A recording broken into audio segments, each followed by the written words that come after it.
ये happy home multi channel का प्रसारण है सीधे आपके सामने। Focus Hindustan Mumbai news channel पर आप सभी का स्वागत। मैं हूं माजिद सिद्दीकी। दुआ सलाम आदाब, जय भीम। हक और हकीकत को बताने वाले खामोश बैठे हैं, सच बोलने वाले पर इल्ज़ाम। आने वाला वक्त ही बताएगा। वीडियो को आखिर तक देखिए। सबसे पहले फोकस हिंदुस्तान को सब्सक्राइब करें, लाइक करें, शेयर करें और अपने कमेंट जरूर भेजें। समाज को जगाने के लिए आपकी ज़रूरत है। मैं फिर आऊँगा ताज़ा खबरों को लेकर। माजिद सिद्दीकी, जय हिंद।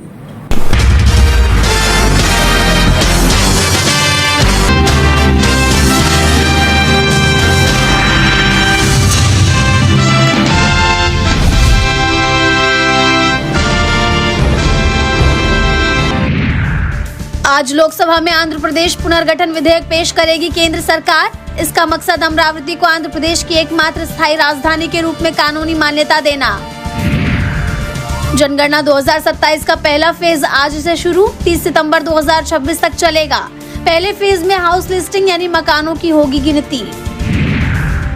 तमिलनाडु के मुख्यमंत्री एम.के. स्टालिन ने सब्जी मंडी में लोगों से की मुलाकात, उनके साथ पी चाय, डीएम के उम्मीदवारों के लिए किया प्रचार।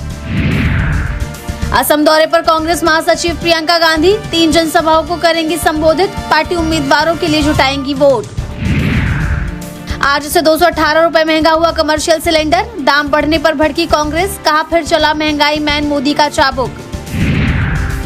एआईएमआईएम प्रमुख असदुद्दीन ओवैसी ने सीएम ममता बनर्जी के चुनाव आयोग को लिखे लेटर पर दिया बयान, कहा एमएसआईआर के खिलाफ हमारी रिट याचिका सुप्रीम कोर्ट में पेंडिंग। आरजेडी ने एनडीए पर कसा तंज, कहा बिहार में अब घूसखोरी तानाशाही का दौर शुरू। बीजेपी पर लगाया नीतीश कुमार की राजनीति को ठिकाने लगाने का आरोप। मुकदमों की बढ़ती संख्या पर सुप्रीम कोर्ट की अहम टिप्पणी, कहा न्याय नहीं, देरी और दबाव के लिए हो रहे हैं मुकदमे। भोजशाला विवाद मामले में सुप्रीम कोर्ट में होगी सुनवाई। मौलाना कमालुद्दीन वेलफेयर सोसाइटी ने मध्य प्रदेश हाई कोर्ट के आदेश को दी है चुनौती। जजों ने विवादित स्थल का स्वयं निरीक्षण करने का लिया था फैसला। जम्मू कश्मीर के गांदरबल में मुठभेड़, एक आतंकवादी हुआ ढेर, एंटी टेरर ऑपरेशन जारी। अमेरिकी राष्ट्रपति ट्रंप का बड़ा बयान, कहा 2-3 हफ्तों में खत्म हो सकता है युद्ध। ईरान को परमाणु ताकत बनने से रोकने का टारगेट हुआ पूरा, कल करेंगे राष्ट्र को संबोधित।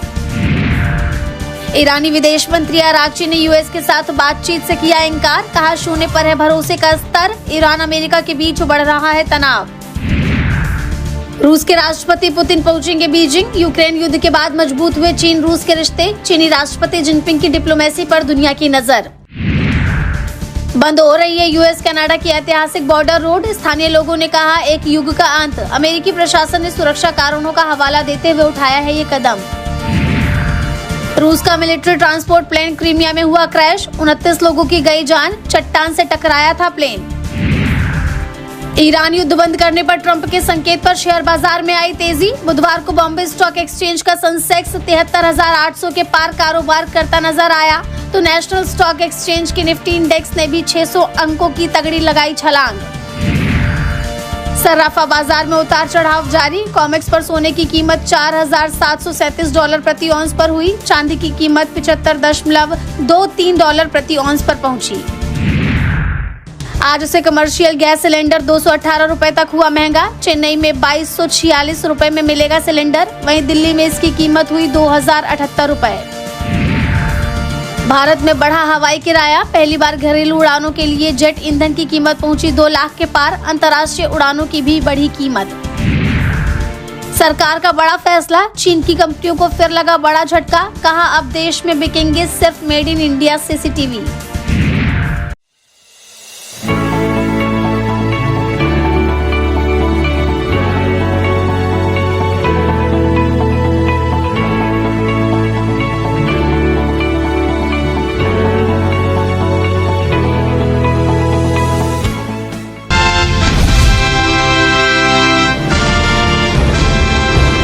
असम की 126 विधानसभा सीटों पर 9 अप्रैल को चुनाव के लिए वोटिंग होनी है।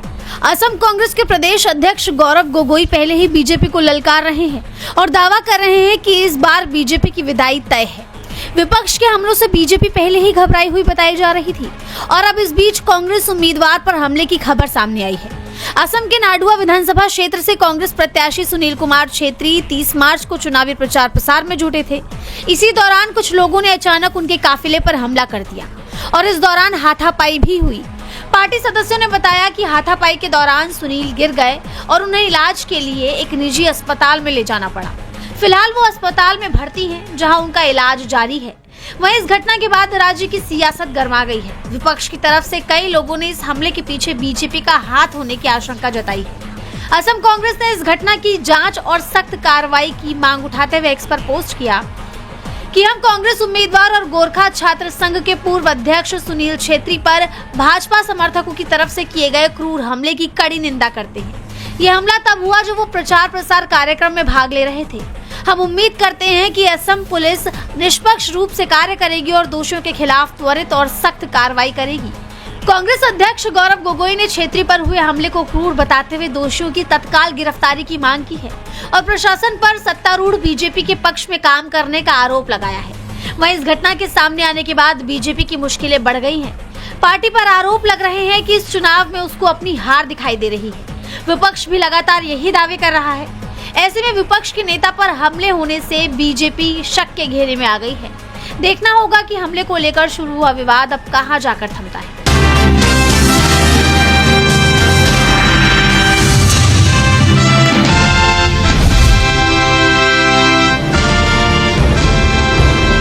Sir, I demand in this August House to make paternity leave a legal right in India. Sir, हमारे देश में जब बच्चे का जन्म होता है तो बधाइयाँ माँ बाप दोनों को मिलती हैं, लेकिन जिम्मेदारी पूरी तरीके से माँ यानी कि मदर के हिस्से में डाल दी जाती है और हमारा सिस्टम केवल मैटरनिटी लीव को मान्यता देता है, रिकॉग्नाइज करता है। ये एक सोसाइटल फेलियर है जिसे हमारे लॉज रीइंफोर्स कर रहे हैं। सर, कानून समाज का आईना होता है और जब कानून में फादर यानी पिता की केयर गिविंग रिस्पॉन्सिबिलिटीज को मान्यता नहीं दी जाती है तो हम इंस्टीट्यूशनली ये संदेश दे रहे हैं कि पेरेंटिंग केवल मां की जिम्मेदारी, it is only and only the mother's job. मैं ये मांग करता हूं कि पैटर्निटी लीव को लीगल राइट के रूप में मान्यता दी जाए। केयर गिविंग सिर्फ मां की जिम्मेदारी नहीं मानकर जेंडर डिवाइड को और गहरा नहीं किया जाना चाहिए। अब इसे बदलने का समय आ गया है। सर, एक मां 9 महीने तक बच्चे को पेट में पालती है व्हेन शी इज प्रेग्नेंट, फिर नॉर्मल डिलीवरी या सिजेरियन जैसी मुश्किल प्रोसीजर से गुजरती है। उसे मेडिकल केयर, दवाइयों के साथ साथ अपने हस्बैंड की फिजिकल, मेंटल और इमोशनल सपोर्ट की भी जरूरत होती है। पति की भी बीवी के प्रति केयर गिविंग रिस्पॉन्सिबिलिटीज होती हैं, सिर्फ बच्चे के प्रति नहीं। और ऐसे समय में हस्बैंड की प्रेजेंस कोई लग्जरी नहीं सर, बल्कि एक नेसेसिटी है। आज केवल सेंट्रल गवर्नमेंट एम्प्लॉइज को ही 15 दिन का पैटर्निटी लीव मिलता है, जबकि प्राइवेट सेक्टर में यह राइट या अधिकार है ही नहीं। स्वीडन, आइसलैंड और जापान जैसे देशों में यह लीगल राइट 90 दिन से लेकर 52 हफ्तों तक की एक गारंटीड राइट के तौर पे दिया जाता है। भारत में 90% वर्कफोर्स प्राइवेट सेक्टर में है, यानी कि अधिकांश पिताओं के पास यह अधिकार है ही नहीं। इसीलिए मैं सरकार से मांग करता हूं कि पैटर्निटी लीव को लीगल राइट बनाया जाए, क्योंकि केयर गिविंग सिर्फ मां की ही नहीं बल्कि एक shared responsibility of both the mother and the father.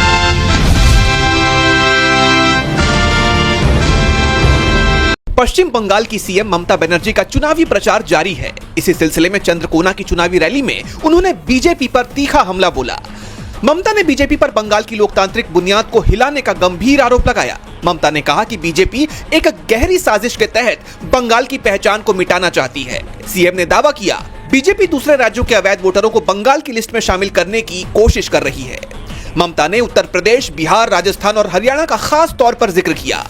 ममता के मुताबिक बीजेपी इन राज्यों के लोगों को बंगाल का वोटर बनाना चाहती है। वहीं दूसरी तरफ उन्होंने ये भी दावा किया कि बंगाल की महिलाओं और अल्पसंख्यक वोटरों के नाम वोटर लिस्ट से हटाए जा रहे हैं।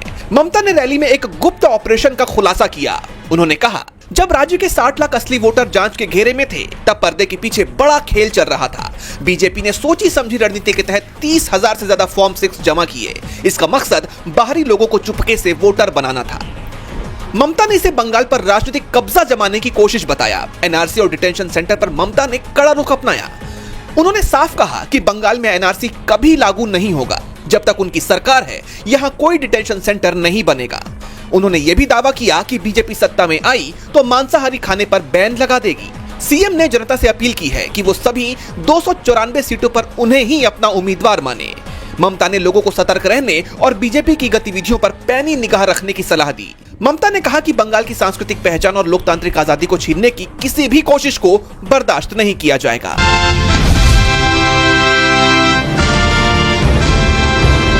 गुजरात में कांग्रेस ने बीजेपी के खिलाफ मोर्चा खोल दिया है। 30 मार्च को कांग्रेस नेताओं ने बीजेपी पर कई गंभीर आरोप लगाते हुए एक चार्जशीट जारी की, जिसमें बड़े पैमाने पर भ्रष्टाचार, खराब नागरिक अवसंरचना और जन विरोधी नीतियों का आरोप लगाया गया। अहमदाबाद में हुई प्रेस कॉन्फ्रेंस में कांग्रेस विधायक दल के उप नेता शैलेश परमार ने कहा, पिछले 20 सालों में बीजेपी ने विकास के नाम पर सिर्फ भ्रष्टाचार किया। हर साल बारिश के दौरान शहर की सड़कें तालाब बन जाती है, लोगों को साफ पानी तक नहीं मिलता और ट्रैफिक जाम की समस्या लगातार बढ़ती ही जा रही है। वहीं शहर कांग्रेस अध्यक्ष सोनल पटेल ने कहा कि करोड़ों रुपए खर्च होने के बावजूद लोगों को नल, गटर और सड़क जैसी बुनियादी सुविधाएं नहीं मिल पा रही। उन्होंने हाटकेश्वर ब्रिज को भ्रष्टाचार का प्रतीक बताया और एसवीपी अस्पताल को अमीरों के लिए बनी सुविधा करार दिया। पूर्व महापौर हेमंत सिंह पटेल ने भी बीजेपी पर तंज कसते हुए कहा कि अहमदाबाद को स्मार्ट सिटी बनाने का दावा किया गया था, लेकिन आज ये स्विमिंग सिटी और गड्ढा कैपिटल बन चुका है। कांग्रेस के इन आरोपों से सियासी हलचल तेज हो गई है। अब देखना ये होगा कि बीजेपी कांग्रेस के इन आरोपों का क्या जवाब देती है और चुनाव में जनता किसे अपना समर्थन देती है।